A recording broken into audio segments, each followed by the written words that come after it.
What is going on, everybody? It is your boy Baddog back with a video. Yes, a video, guys. I know, I'm sorry. I haven't done a lot of videos lately. Just hasn't been a lot of content in way of the New York Giants. Not a lot of fresh content anyway, and I really didn't want to force any content. I mean, how many times can I talk about DeAndre Baker? How many times can we talk about Aldrich Rosas? As far as the rookies signing their contracts, I mean, we all know that the New York Giants are going to sign the rookies. I didn't feel like that was really a necessity to come on here and tell you, hey, they signed Andrew Thomas. I think we all knew they were going to sign these guys. That's why they drafted them. They always sign their draft picks, no holdouts. But if they held out, that would be a story to me. Signing them was really kind of a foregone conclusion. I also wanted to do some Yankee videos. I wanted to do some Yankee recap stuff, and I wanted to stream the last two nights against the Phillies, but we all know the pandemic hit the Florida Marlins, and hopefully that's just an isolated incident, and none of the other teams are as stupid as they are and don't go out on South Beach and party it up and catch this thing. So hopefully we get back to baseball because I would like to do some Yankee content. The Yankee game I did the other night against the Nationals was really popular, really good. A lot of people seem to enjoy it. So looking forward to doing some Yankee stuff. And, of course, you know, the Lakers and Clippers tomorrow night. I can't wait to do that. Laker Dog will be back for some Laker basketball. So, I plan on doing post-game videos on that. So there will be videos coming fast and furious here in the near future. This video I just had to do. I mean, I'm a New York Giants fan. We all know that. We all know who I am. We all know I hate the Philadelphia Eagles and the Dallas Cowboys with an absolute passion. So I'm obviously a partial observer to this. I'm looking on it from the outside. I don't have an allegiance to either team when I talk about this. But I'm going to tell you right now that the NFL Top 100 Players is a joke. It's as much of a joke as PFF. There's just no way feasible that this list is correct in any way. I looked at this list, and I'm wondering if the players or whoever votes on this list even watches football. Now, ever since they came into the league in 2016, Dak Prescott and Carson Wentz have been compared to one another, and that will continue probably for the rest of their careers. Now, I know people are going to say, Dado, you just hate Dak Prescott. No, I don't hate Dak Prescott. I just think Dak Prescott benefits from an incredible team around him. I don't think he's that talented, and I don't care what Dallas Cowboys fans say.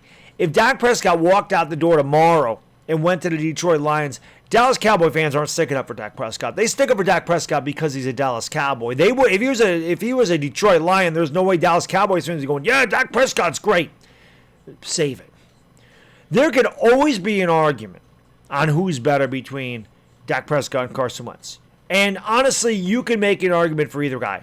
I think Carson Wentz is the better quarterback. That's just my opinion. I think Carson Wentz has a bigger arm. I think Carson Wentz is just a better quarterback. I just do. I feel like he's just a better overall quarterback. I don't care how many rushing touchdowns Dak Prescott has. I don't care about any of that stuff.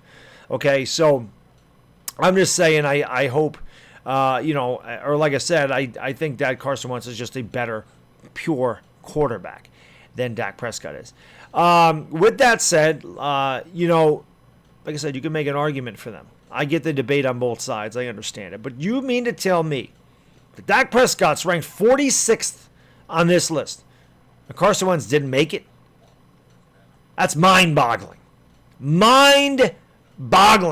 If Carson Wentz was 55th on the list and Dak Prescott was 46th, I wouldn't have a problem with it.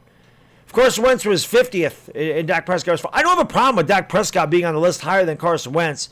If they were close, I wouldn't have a problem with it. But how do you leave Carson Wentz off the top 100? It doesn't make any sense. Dak Prescott and the Dallas Cowboys were 8-8 last year. Everybody was healthy, except for Travis Frederick. But everybody, his main cogs were healthy. They were 8-8. He was 1-6 against winning teams. Okay, he threw 21 of his touchdowns against 4 of the 5 worst teams in football last year, and they were 8-8.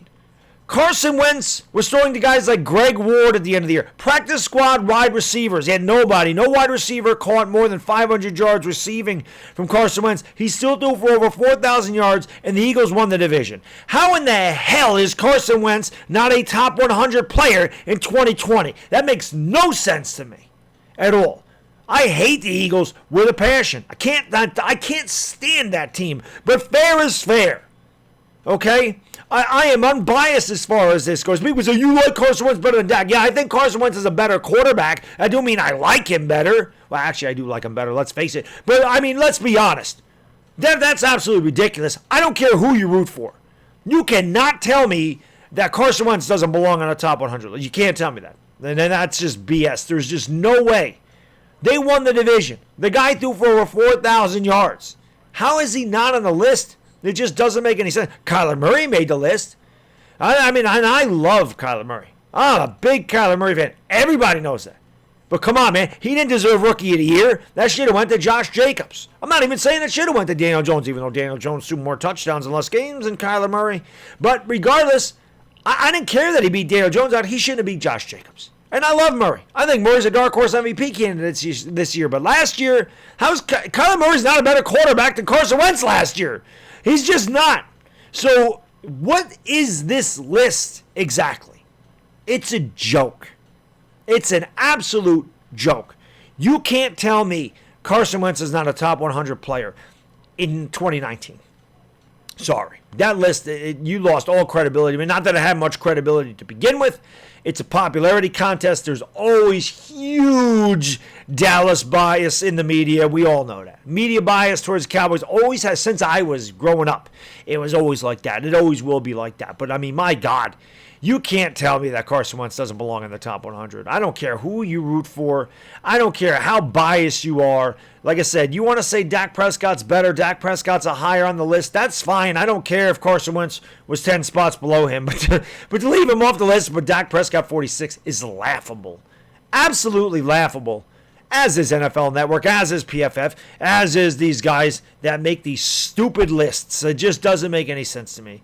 I'm a Giants fan. I hate the Eagles, but I'm telling you right now, I defend Carson Wentz tooth and nail when it comes to this. That guy's a top 100 player last year. You can't tell me any different. That's all I got for this video. It's the Bad Diggity Dizzle, and I am gone. Peace!